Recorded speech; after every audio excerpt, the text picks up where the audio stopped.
What's going on, guys? How are you guys doing? I know it's been a minute since I made a video. It's been like 2 months to be exact, but I'm back. I'm back.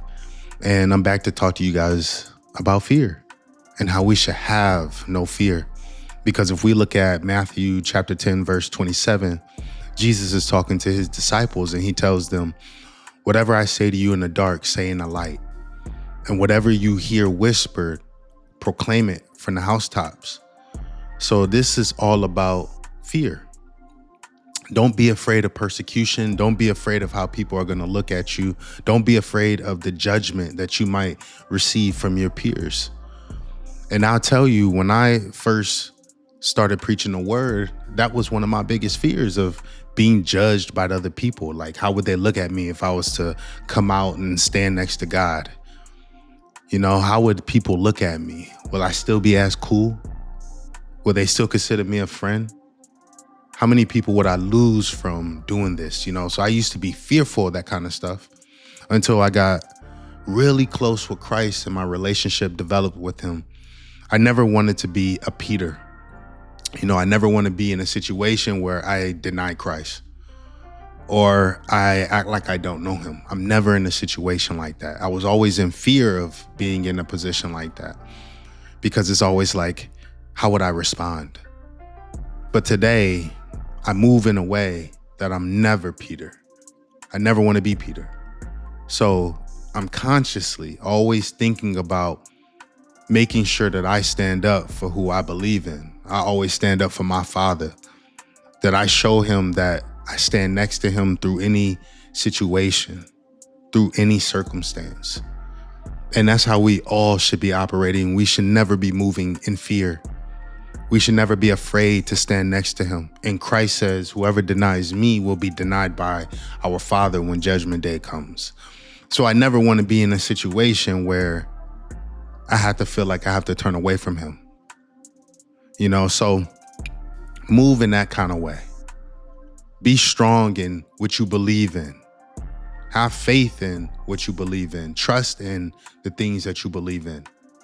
Because when it comes down to you showing that you have that faith or that trust, if you can't stand for him, then you never believed in the first place.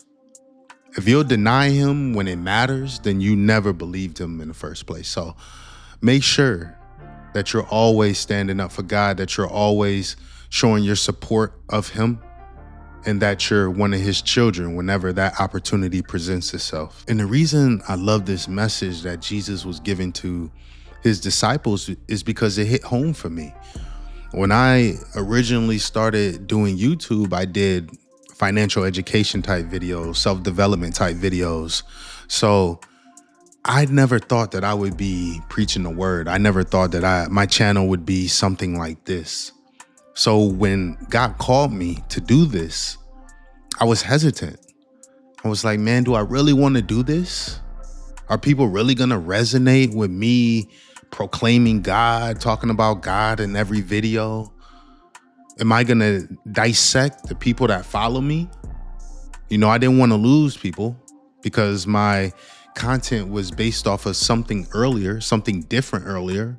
I didn't want to lose the people that already had following me. And I, just didn't want to deal with the fact that some people may not share that same belief and may want to cut me off because of me having this belief. So you got to understand that when you choose to follow Christ, that not everybody's going to like you. Not everybody's going to be your friend. You're going to lose people. You may lose more people than you gain. But the few that you do gain are going to be blessings in your life. The people that do come to you because of Christ are going to be blessings to you. And you're going to be a blessing to them. So though you may lose people, the people that you gain are going to be so much more valuable than the people that left. Because they share that same belief in you. You guys can piggyback off of one another, learn from one another, share stories, help each other get through different situations together. So it's nothing like having a brother or sister in Christ. But the whole thing is that you have to get comfortable with losing people. You have to get comfortable with loss. because of you following Christ.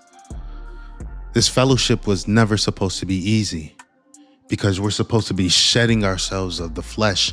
And so many more people operate in the flesh than they do in the spirit. So you're going to have to cut a lot of things off of you. You're going to have to shed a lot of dead weight, and that can be painful.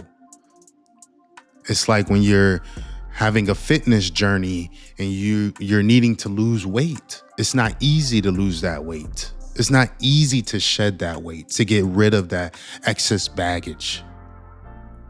It takes consistency, and it takes a great deal amount of energy.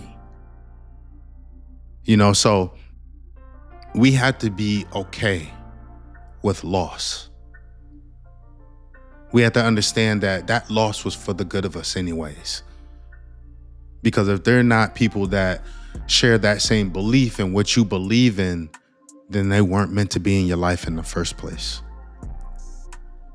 So I just wanted to nail the point home that whenever we're in a situation to proclaim God, to proclaim Jesus, then we need to. We need to show that we support him, that we stand with him, that we're children of him, and that we will preach his word in any situation. I don't care where it is. If somebody needing God, somebody needed Jesus in that moment, I stop everything and I try to do my part. That's what I'm called to do. Share the word.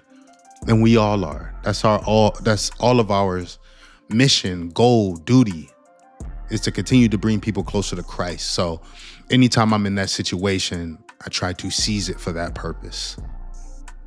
But I thank you guys for checking out this video.